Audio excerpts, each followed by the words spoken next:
Hey everyone, welcome to Sports Talk. It's been a few week break since we had the last one, but we're back on track here. I'm John Girardi, your sports editor, alongside the Doc, Chris Massey, as usual, and we're in the middle of football season here, getting rolling with some things, and we're going to kind of get into that. I mean, Massey, I think the biggest surprise is, well, we got three teams right now sitting undefeated at Jersey Shore, Canton, and I think one that surprises everyone, Milton. Yeah. I mean, let's talk about Milton a little bit. How much of a surprise has this season been for them to be sitting right now at 4-0? Pretty big. First of all, apologize for not being able to see my beautiful face, but I was paranoid. I was a germaphobe before COVID, so you can imagine where I'm at now. So that's why I'm wearing the mask again. Apologize to everybody for missing out on this perfection. But back to Milton.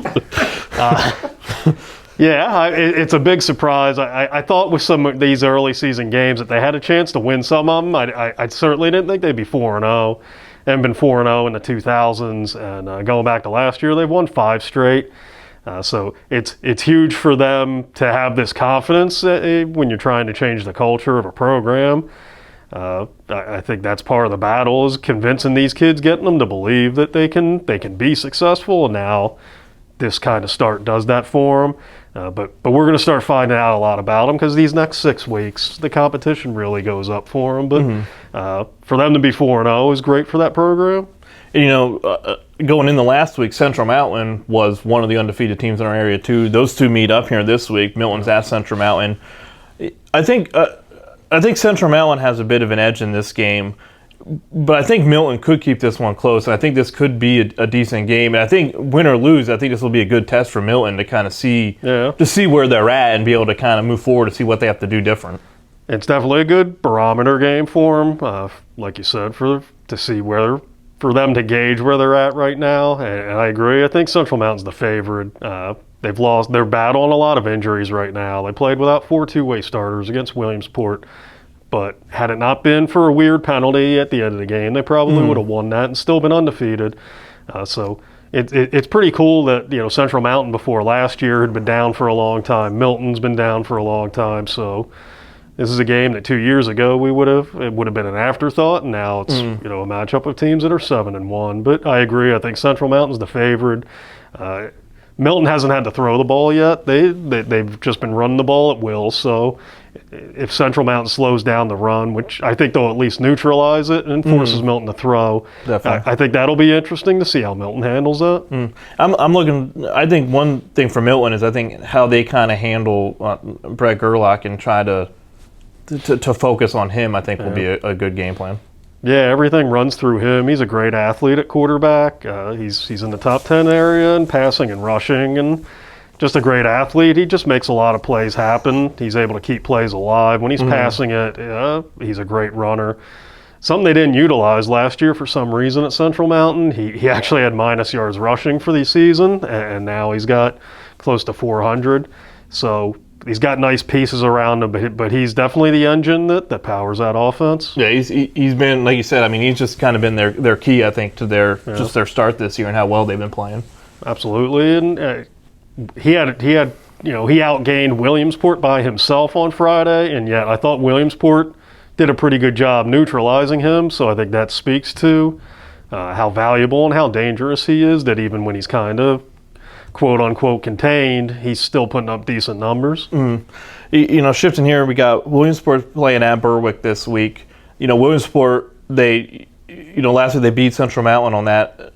Just heck of an overtime game there that you were at. And, they win that in overtime. Central Mountain kicks the field goal that would have put them ahead with a few seconds left. And then there's the offsides, I believe it was, that put it back. They miss it. They go in overtime.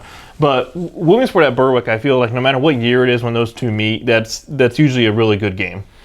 Yeah, and Berwick's down right now. They were 1-5 last year. They're 1-3 now, but they're still Berwick. They still got to go to Crispin Field, so it's going to be dangerous.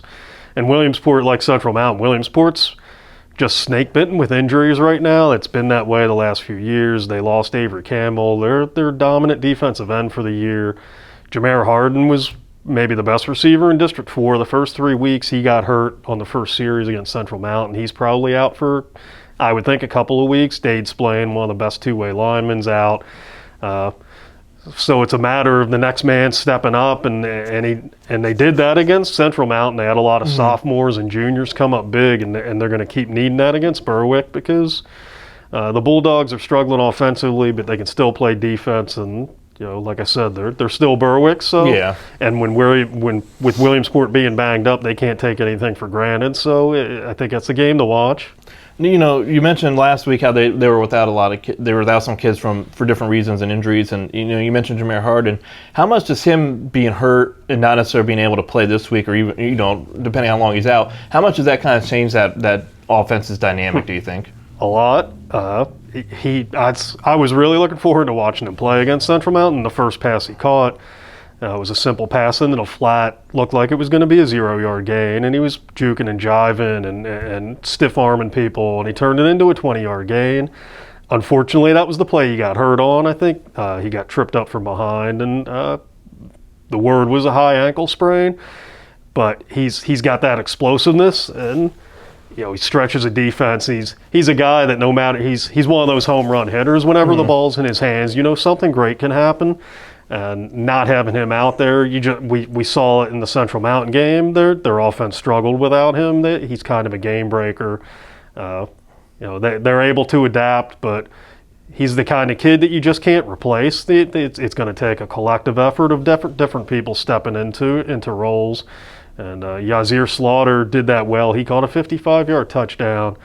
He's only a sophomore, so that's what they're going to need. Him, DJ Green, Keith Freeman, guys like that are going to have to step up to help them sustain the passing attack. And they got to try to run the ball better than they have been. Nasir Hennigan got off to a great start in the season opener, but the production's gone down each week in the running game, so they've got to get that going too, because losing Harden is a big blow. We also had this week South Williamsport's hosting Montgomery.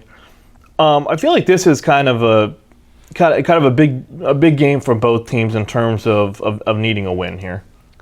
Yeah, South at 2-2, Montgomery at 3-1. I guess with Montgomery, I think it's big in the sense that this is the first time they've had to handle defeat, and it's interesting to see how they're going to regroup and respond against a pretty tough team, a team that they haven't beaten since 2009.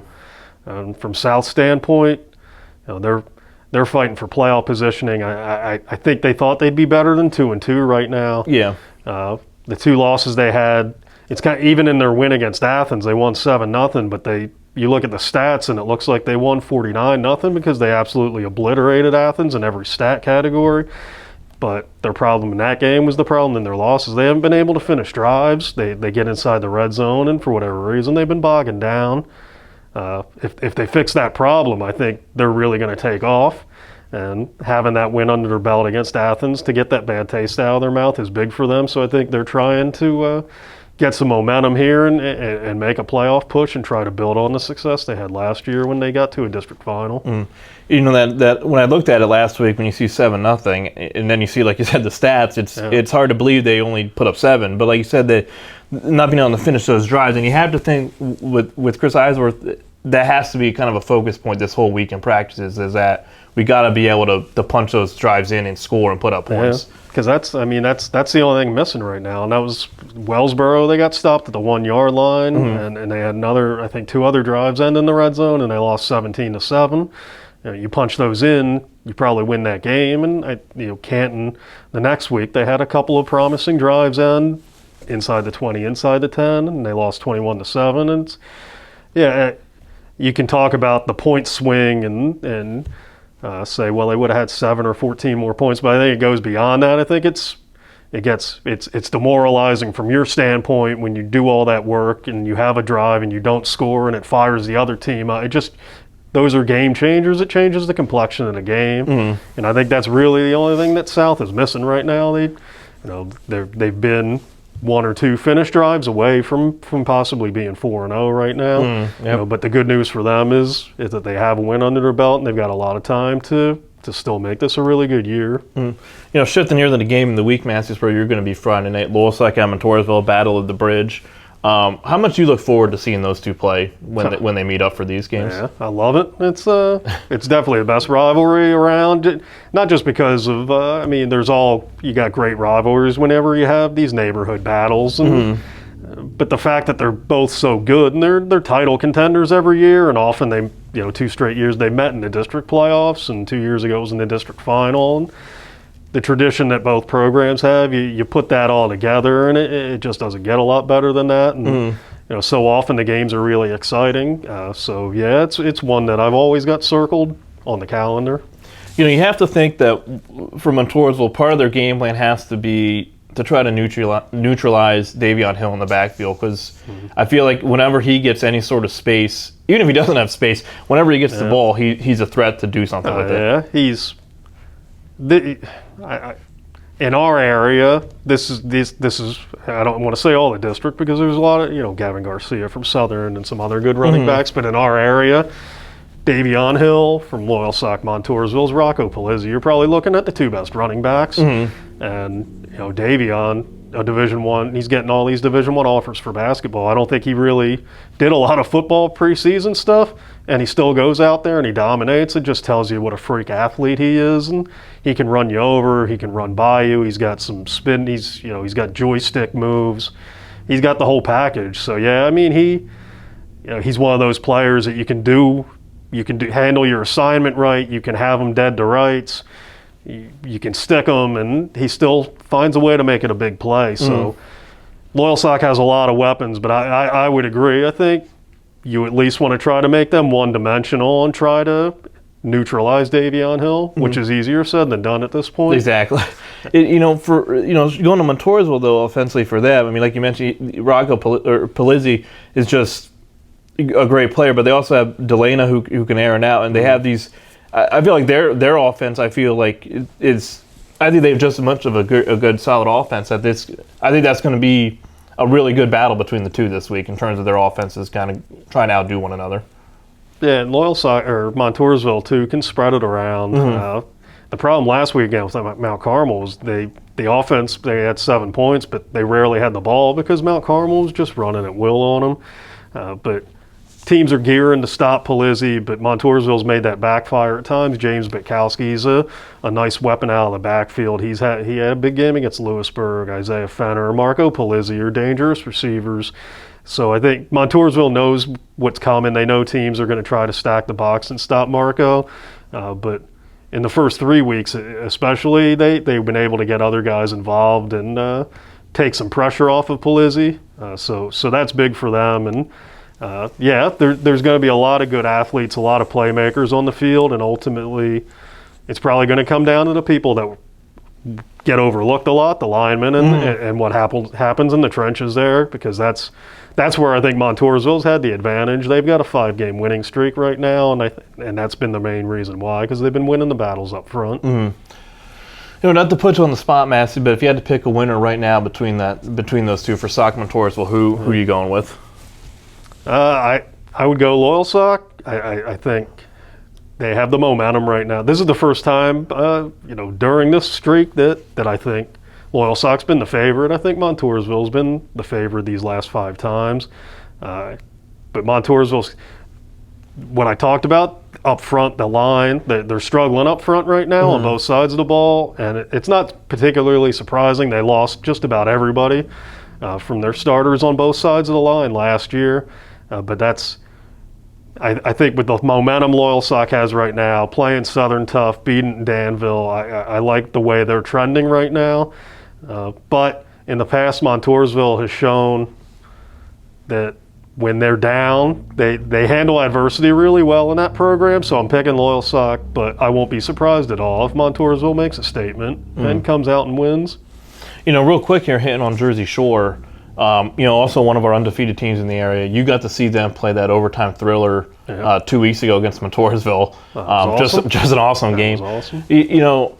I don't know. I think some people may have thought, with losing an all-state quarterback, that Shore may have taken a little hit this year. But, as Tom Gravish says, with their team motto, that tradition never graduates. And they just Gravish does a great job being able to, if there is a hole, plug it, figure out what works, and just keep the team kind of going in the right direction. Yeah, and that's what they're doing now. I think there are a lot of moving parts, a lot of new players. I mean, they lost the majority of their starters on both sides of the ball. But, yeah, they keep figuring it out. And I think the second half of this Lewisburg game on Saturday, it was 13-8 at halftime. They were winning, and it was kind of like the South. What we were talking about, the South. Shore was moving the ball up and down the field. They weren't finishing.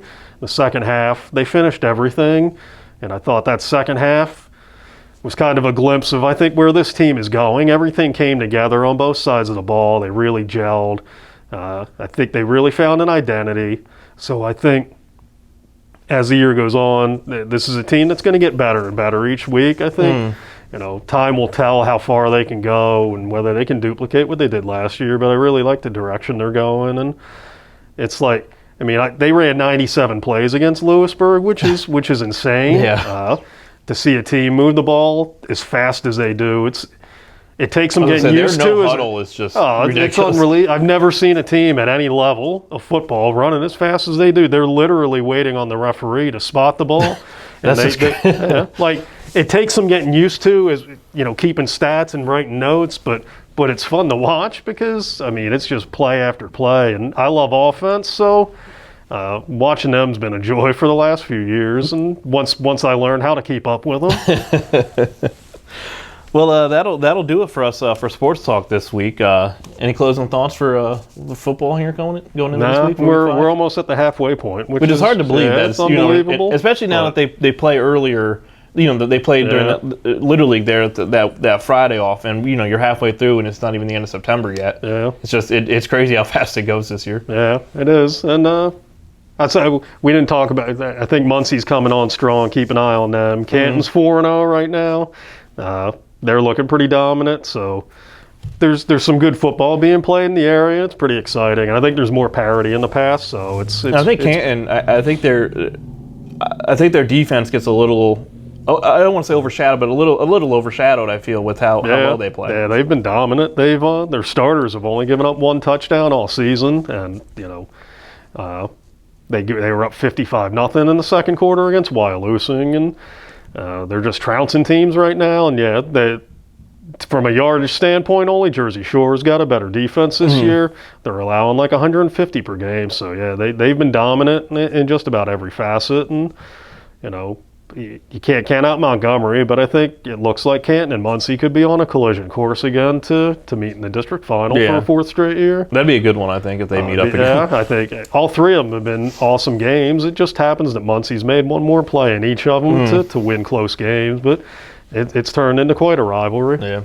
Well, if you're an area fan looking to get out to a game Friday, there's definitely no shortage of really good ones in our area that are going to be going on. So you got a lot to look at and get forward to.